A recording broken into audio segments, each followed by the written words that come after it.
Hi there, today we want to talk about the difference in quality and other considerations between a lower and a higher priced vinyl windows. We sell Milgard, so I'm going to focus on their lower priced line, which is called Style Line, and their top end vinyl Tuscany. However, between brands, a lot of what I mentioned is going to be common. So the first thing you look at is what's the same.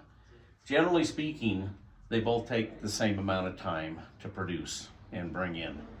The second thing is they both normally come with screens, but you want to make sure it's on the quote you get, of course.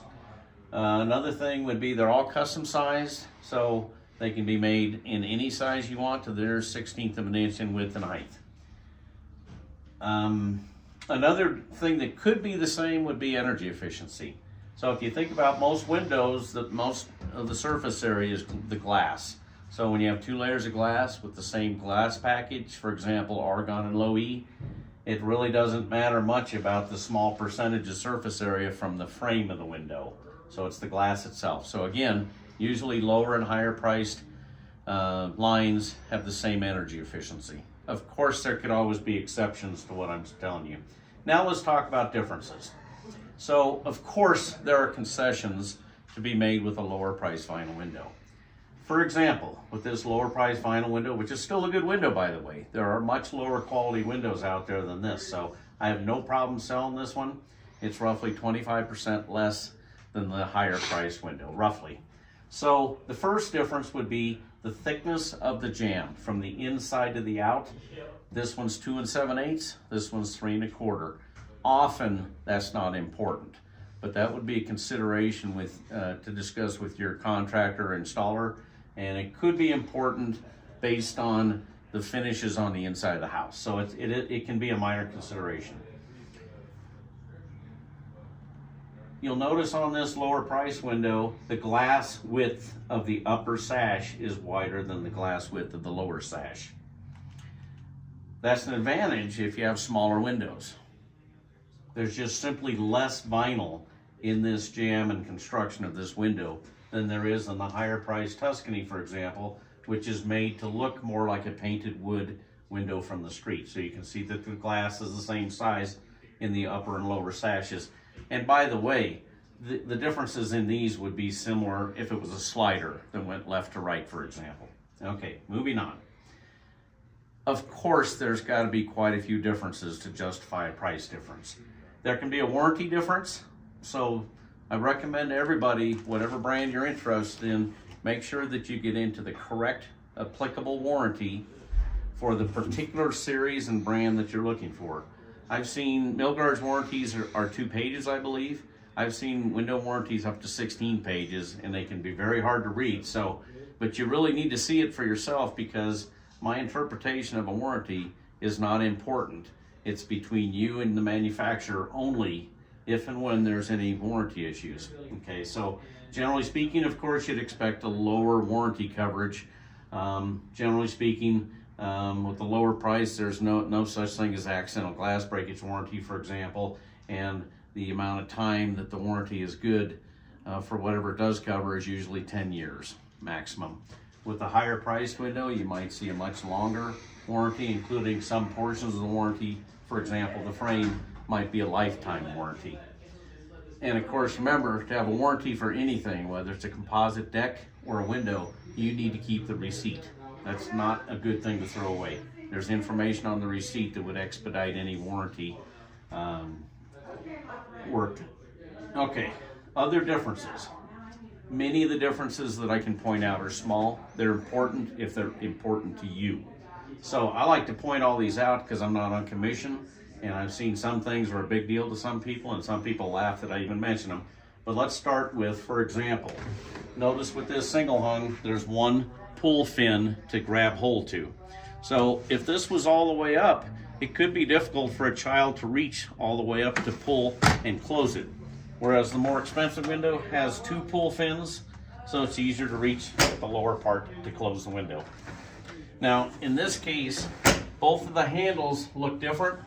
This is still a good handle. In fact, Milgard used to use that handle on their top of the line window. This, you notice that they both lock as they close. I like handles like that because cam handles that turn like this can break. If, for example, the window's open, somebody turns the cam, you close the window, it could break or bend the handle. So I like this kind of handle myself. Another thing that can be different is the screens themselves. This improved screen has what I call a pull slot in the screen, and it's part of the metal aluminum frame, so it's a permanent thing, okay? Now, if you go to the lower priced screen, which is normal, they're usually going to have a plastic tab, which unfortunately after years in the sun is going to break, and you probably won't notice that until 5 or 10 years from now when you try to pull that, it breaks right off. That's not a flaw in this brand. That is a common type of screen. Other differences. Often special windows like bay windows, double hung windows, double sliders, or particularly huge windows have to be made in the top of the line series for the obvious reason that the jamb is heavier. Or it's a special window like a double hung, a premium window. So you'd expect to see that more in the premium series where people go to this to save some money, understandably. So they're looking for simpler windows. I'm starting to run out of things, but there can be any number of things, including technical differences. For example, I'm touching what's called a glass bead.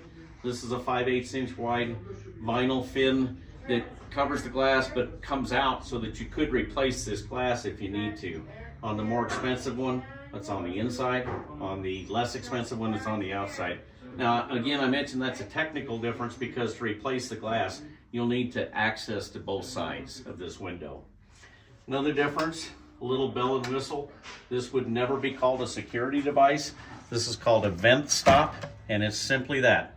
It's something that would keep honest people honest and allow a small amount of error if you wanted to leave your house with some small level of security. But again, the manufacturer is never going to call this a security device for obvious liability reasons. Okay. One last thing that I'm going to point out is every window has what's called a weep hole. Most every window. So what this is on the outside bottom corner of the window, a place for water to literally weep out. So some water could get into the frame of a window. They're designed for that, and the water would come out of that hole and drip down to the outside of the house. On a lower price window, it could be just a hole, okay? On a higher price window, they might use a little flapper piece. Looks a little bit nicer, a little more finished look. So the question is, why would I bring that up? Because it's a tiny thing.